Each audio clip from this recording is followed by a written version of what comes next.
حضور نے ارشاد فرمایا کہ جس شخص کے اندر 4 چیزیں ہیں وہ پکا منافق ہے، منافقاً خالصاً، وہ خالص منافق ہے۔ یہاں تو یہ لفظ ہیں، ایک حدیث میں آتا ہے بین صلی و صاما، اگرچہ وہ نماز بھی پڑھے اور روزے بھی رکھے، لیکن بخاری اور مسلم کی حدیث کے اندر یہ لفظ نہیں ہے۔ یہاں اتنے لفظ بیان فرمائے گئے ہیں، اربع من کن فیہ کان منافقا خالصا، جس شخص کے اندر یہ 4 چیزیں ہیں وہ خالص منافق ہے۔ ومن کانت فیہ خصلۃ منہن کانت فیہ خصلۃ من النفاق حتی یدعھا، اور جس کے اندر ان 4 خصلتوں میں سے کوئی ایک ہے تو اس میں منافقت کی ایک خصلت، ایک عادت پائی جاتی ہے، اس کو چاہیے کہ اس کو دور کر دے۔ جب تک وہ دور نہ کرے گا اتنی دیر تک جو ہے وہ خصلت اس کے اندر جو ہے وہ منافقت کا سبب رہے گی۔ پہلی چیز، اذا حدث کذب، جب بھی بولے تو جھوٹ بولے۔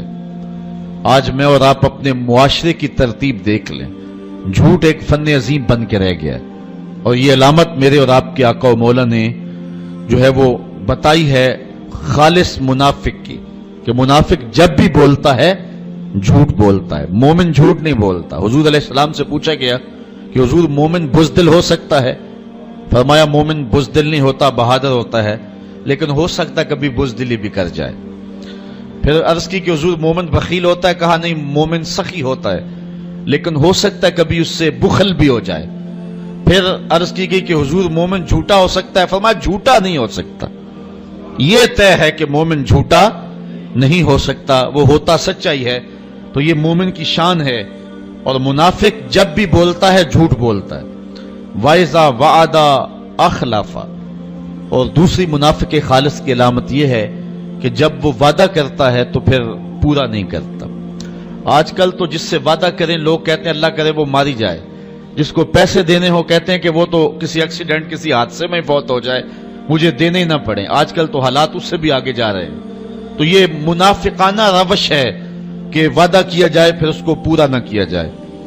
تیسری بات، وَإِذَا عَاهَدَ غَدَرَ، اور جب وہ کوئی عہد کرتا ہے تو پھر وہ پورا نہیں کرتا، عہد کی پاسبانی نہیں کرتا، غداری کر جاتا ہے۔ جو عہد کیے ہوئے ہوں ان کو ہر صورت میں قائم رکھنا پڑتا ہے۔ غزوہ بدر کے موقع پہ حضرت حسین رضی اللہ تعالی عنہ اور ان کے بیٹے یہ مکے سے ہجرت کر کے مدینے کی جانب آ رہے تھے۔ راستے کے اندر کافروں نے انہیں پکڑ لیا اور اس شرط پہ چھوڑا کہ مسلمانوں کے ساتھ ہو کر کے ہمارا مقابلہ نہیں کرو گے۔ انہوں نے وعدہ کر لیا، عہد ہو گیا۔ جب پہنچے تو اس وقت حضور علیہ السلام بدر کے مقام پہ تشریف فرما تھے، اور یہ بھی بدر کے موقع پہ اپنے آقا و مولا سے جا کے ملے۔ تو حضرت حسین رضی اللہ تعالی عنہ اور ان کے فرزند ارجمند رضی اللہ تعالی عنہ، انہوں نے عرض کی کہ حضور ہمیں کافروں نے راستے میں پکڑ لیا تھا اور ہمارا ان سے یہ معاہدہ ہوا ہے کہ ہم مسلمانوں کے ساتھ مل کر کے تمہارے خلاف نہیں لڑیں گے، تو ہمارے لیے کیا حکم ہے؟ تو ایک ایک بندے کی بدر میں ضرورت تھی، اور کافر 950 تھے اور مسلمانوں کی تعداد جو ہے وہ 313 تھی، اور ان میں سے بھی کچھ لوگوں کو حضور نے واپس کسی کام کے لیے مدینہ المنورہ میں بھیجا تھا، حضرت عثمان تھے، حضرت ابو لبابہ یا دیگر صحابی۔ تو ایک ایک فرد کی ضرورت تھی اور 2 بندے مل گئے، بہت غنیمت تھی، اور معاہدہ کافروں کے ساتھ ہوا تھا، مومنوں کے ساتھ نہیں ہوا تھا۔ لیکن آقا کریم علیہ السلام نے فرمایا کہ تم ہمارے ساتھ رہو گے لیکن تم لڑ نہیں سکو گے۔ معاہدے کی پاسبانی کا درس عین جنگ کی حالت کے اندر آقا کریم علیہ السلام نے لوگوں کو دیا، اور یہ میرے اور آپ کے آقا و مولا حضور نبی رحمت صلی اللہ علیہ وسلم کی روشن زندگی ہے۔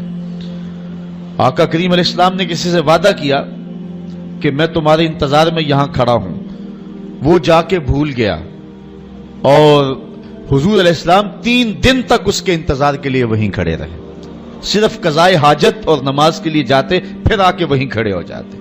اور 3 دن کے بعد جب وہ شخص اس کو اچانک یاد آیا تو وہ پلٹا تو دیکھا حضور کھڑے ہیں۔ تو آقا کریم علیہ السلام کے پاس آیا تو شرمندہ تھا۔